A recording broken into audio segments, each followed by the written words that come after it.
J'ai été victime d'agression sexuelle. J'ai été victime d'agression sexuelle.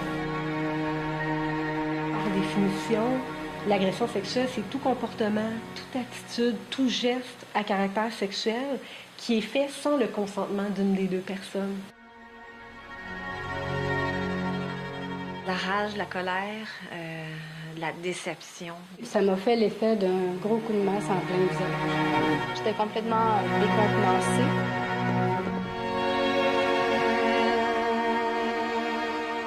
Les victimes d'agression sexuelle, ça peut commencer d'un bébé de 2-3 mois jusqu'à une femme ou un homme de 97 ans. Donc, il n'y a rien de sexuel dans un enfant, il y a rien de sexuel dans le geste de l'agression.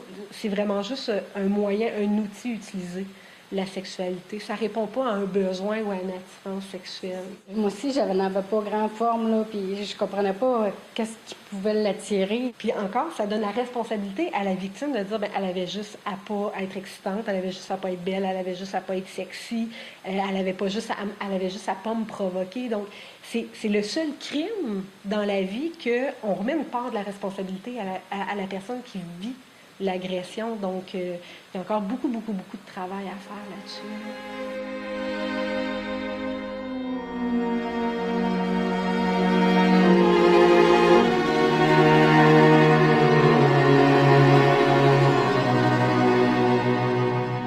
La jeune victime venait de révéler, puis que dans notre tête, il n'y avait aucun doute sur ce qu'elle nous disait. Il y en a qui vont vivre avec ce secret-là dans le silence pendant des années, des années, des années, où il n'y a personne dans leur entourage qui vont être au courant de ce qu'elles ont vécu.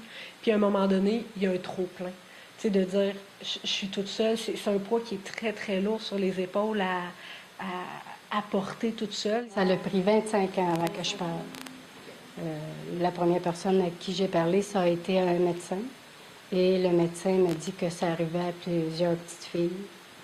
Et c'est tout. Pas d'aide à rien. Alors, j'ai fermé la porte de mon cœur.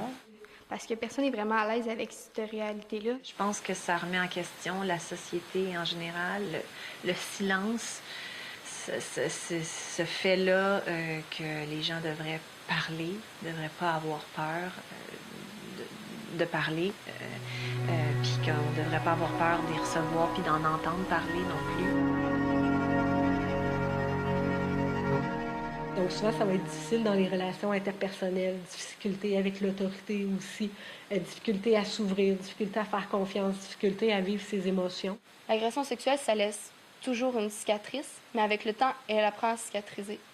C'est comme ça. Puis la mienne, elle apprend à cicatriser avec le temps. Ça fait déjà 7 ans de ça, de l'agression. Ça fait 6 ans que je l'ai dénoncé. Puis ça prend du temps, ça c'est certain. Ça prend du courage aussi. Puis du temps de toute la famille. C'est pas vrai que ça chamboule juste une personne. Après les agressions, je suis devenue un petit peu plus rebelle et l'autorité avec moi, ça ne fonctionnait plus.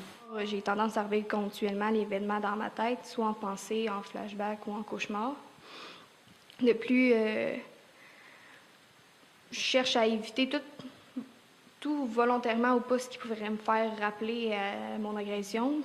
Puis j'ai tout le temps, je suis beaucoup plus craintive face à toutes les situations. Je suis plus peureuse. Puis même quand, dans le fond, il n'y a aucun danger. Il y en a qui vont avoir certains blocages au niveau de la sexualité. Donc, difficile de faire confiance à l'autre, difficulté à accepter son corps, pas être capable de ressentir de l'excitation, pas être capable d'avoir des relations sexuelles ou des contacts sexuels avec une autre personne parce que ça l'amène plein de flashbacks des agressions. Puis il y en a d'autres qui, au contraire, vont tomber dans une espèce de sexualité compulsive, de se dire, bien, dans ma vie, il y a un jour quelqu'un qui m'a blessé, qui a pris du contrôle sur moi par ma sexualité. Il n'y a plus personne qui va prendre le contrôle de ma sexualité. Et l'affaire, c'est que ça ne dure pas 3 semaines, tu sais, c'est comme 1 an, 2 ans, 3 ans.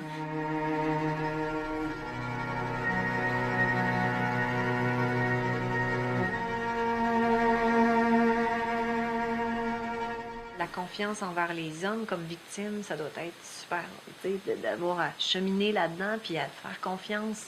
Plus c'est quelqu'un en qui j'ai confiance, plus c'est quelqu'un de qui je suis proche, qui m'agresse, bien c'est sûr que toutes toutes les balises, hein, toutes les fondations d'une relation sont brisées à ce moment-là. Tu sais, si c'est quelqu'un qui est supposé prendre soin de moi, s'assurer qu'il ne m'arrive jamais de mal, quelqu'un en qui j'ai confiance, surtout au niveau des enfants. Les enfants, c'est naïf. Les enfants, ça a besoin de la protection des autres.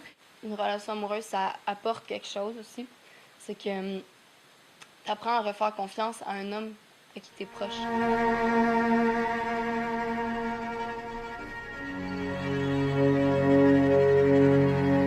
Oui, parce que même si c'est pas facile à travers ce cheminement-là, ben j'abandonne pas. Puis dans mon cheminement, j'informe les gens, je parviens à partager ma situation parce qu'après tout, moi, je considère que j'essaie de transformer cette blessure-là en une expérience constructive pour que personne n'aille à la vivre.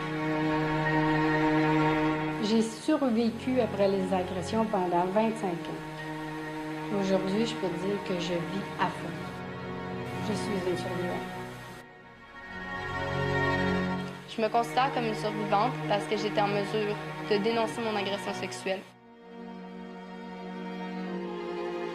Le jour où que tout le monde va redonner la responsabilité aux agresseurs, ça va tenter à changer. Je pense qu'il y a moyen de faire diminuer jusqu'à un jour, j'espère. Je pense pas le voir, mais j'espère qu'un jour, ça n'existera plus, les agressions sexuelles. Mais je pense que plus on va en parler, plus ça va nous donner du pouvoir pour faire changer les choses. On n'a pas vécu cet enfer-là pour rien. On doit faire quelque chose avec. On ne doit pas rester à rien faire.